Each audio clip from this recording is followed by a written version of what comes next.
बिस्मिल्लाहिर्रहमानिर्रहीम। अस्सलाम वालेकुम। मैं हसन सुल्तान आपको खुशामदीद कहता हूँ बाउसर के ऑफिशियल यूट्यूब चैनल के ऊपर।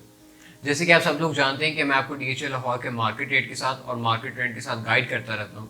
तो आज की मेरी वीडियो का टॉपिक भी यही है कि मैं आपको डीएचए लाहौर के मार्केट रेट के साथ और मार्केट ट्रेंड के साथ गाइड करूँ। तो सबसे पहले हम शुरू करते हैं फाइल रेट के साथ। जैसे कि आप सब लोग जानते हैं कि डीएचए फेज 7 के अंदर जो 5 महीने की फाइल है उसके अंदर दो कैटेगरीज मिल जाती हैं, एलोकेशन और एफिडेविट।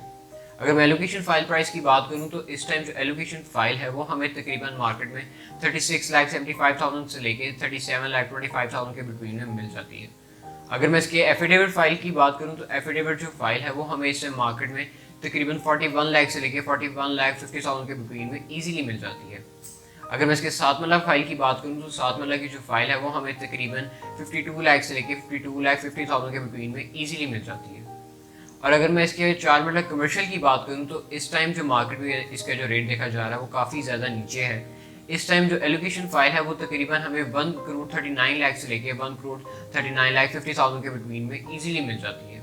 और अगर इसकी एफिडेविट फाइल की बात करूं तो एफिडेविट जो फाइल है वो हमें तकरीबन 158 से लेके 159 लाख के बिटवीन में इजीली मिल जाती है। और अब मैं बात करता हूं डीएचए फेज 10 की। और अगर फेज 10 के अंदर देखा जाए जो 5 मल्ला है, 10 मल्ला, 1 कनाल या 4 मल्ला कमर्शियल, इन कटिंग के अंदर हमें दो कैटेगरीज देखने को मिलती है, एलोकेशन और एफिडेविट।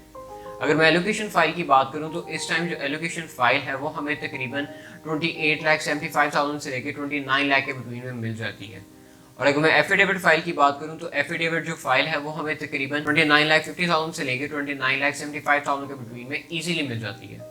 अगर मैं इसके 10 मल्ला की बात करूं, 10 मल्ला की जो फाइल है एलोकेशन वो हमें तकरीबन 51,25,000 से लेके 51,50,000 के बिटवीन में इजीली मिल जाती है।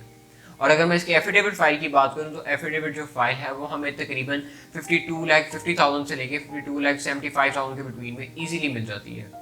अगर मैं इसके एक कनाल की बात करूं तो एक कनाल की जो फाइल है वो हमें तकरीबन 89 लाख से लेके 89,50,000 के बिटवीन में इजीली मिल जाती है। और अगर मैं इसकी एफिडेविट फाइल की बात करूं तो एफिडेविट जो फाइल है वो हमें तकरीबन 95,75,000 से लेके 96 लाख के बिटवीन में इजीली मिल जाती है। और अब हम चलते हैं फेज 13 की तरफ। काफ़ी हजरात के हमें कॉल्स आ रही हैं और उनके काफ़ी ज़्यादा क्वेश्चंस हैं कि फेज 13 की जो जगह है वो अनाउंस हो गई है या नहीं हुई, या इसके अंदर जो कौन कौन सी कैटेगरीज अवेलेबल हैं। कुछ लोग मार्केट के अंदर रूमर स्प्रेड कर रहे हैं कि इसकी जो फाइल्स है उसके अंदर भी दो कैटेगरीज हमें देखने को मिलती हैं, एलोकेशन और एफिडेविट। हालांकि ऐसा नहीं है, हमें जो फेज 13 है उसके अंदर सिर्फ और सिर्फ एलोकेशन फाइल देखने को मिलती है। अगर मैं इसके फाइल प्राइस की बात करूं तो इस टाइम जो फेज 13 का 5 मल्ला है वो तकरीबन 22,35,000 से लेकर 22,50,000 के बिटवीन में स्टैंड कर रहा है। और अगर मैं इसके 10 मल्ला की बात करूं तो 10 मल्ला की जो फाइल है वो हमें तकरीबन 36,75,000 से लेकर 37,25,000 के बिटवीन में इजीली मिल जाती है। और अगर मैं इसके एक कनाल की बात करूं तो एक कनाल की जो फाइल है वो हमें तकरीबन 66,75,000 से लेकर 67 लाख के बिटवीन में इजीली मिल जाती है। और वो हम चलते हैं मार्केट ट्रेंड की तरफ। जैसे कि आप सब लोग जानते हैं कि डीएचए ने अभी रिसेंटली ही फेज 10 के बारे में अनाउंसमेंट की है कि ये लोग डीएचए फेज 10 को बैलेट करने जा रहे हैं। इसकी जो फाइल्स हैं वो काफ़ी देर से होल्ड पड़ी हुई हैं। काफ़ी हजरात जानते हैं कि इसकी जो लोकेशन है वो हमें फेज 9 प्रिज्म से भी देखने को मिलती है, बेदियन रोड से भी कनेक्ट करते हैं और फिरोजपुर रोड भी इसको कनेक्ट करता है। जो डीएचए फेज 10 है इस टाइम सबसे बड़ा फेज होने जा रहा है। अगर हम ओवरऑल देखा जाए डीएचए फेज 1 से लेके फेज 9 प्रिज्म तक, फेज 11 भी, फेज 12 भी, ये डीएचए फेज 10 एक ऐसा फेज है जो कि सबसे बड़ा फेज हमें देखने को मिलेगा। इसके अंदर हमें काफ़ी अच्छी एमिनिटीज़ भी देखने को मिलेंगी। इसके अंदर हमें sport complex, hospitals, grid station and all that things हमें इसके अंदर देखने को मिलेंगी। और जो हज़रात इस टाइम थोड़ा सा घबराए हुए हैं, जो कि पैनिक होकर अपनी फाइल सेल आउट कर रहे हैं, मैं उन लोगों को यही सजेस्ट करूंगा कि इस टाइम आपको फाइल सेल आउट करने का टाइम नहीं, इस टाइम आपको परचेजिंग करने का टाइम है, ताकि आपका जो लॉस हो रहा है आप उसको बैलेंस कर सकें। इस टाइम हमारे पास काफ़ी अच्छी अपॉर्चुनिटी है कि हम फेज 10 के अंदर बाइंग करके आने वाले वक्त में एक अच्छा प्रॉफिट हासिल कर सकते हैं।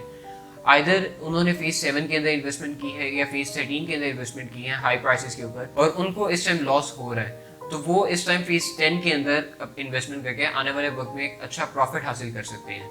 उम्मीद करता हूँ ये वीडियो आपको काफ़ी इन्फॉर्मेटिव लगी होगी। अगर आप चैनल पे न्यू है तो काइंडली चैनल को सब्सक्राइब कर दें, बेल आइकन को प्रेस कर दें ताकि आने वाली वीडियोस आपको मिलती रहें। और मैं कोशिश करूँगा कि मैं आपको लेटेस्ट से लेटेस्ट अपडेट के साथ गाइड करता रहूँ। नेक्स्ट वीडियो तक के लिए अल्लाह हाफ़िज़।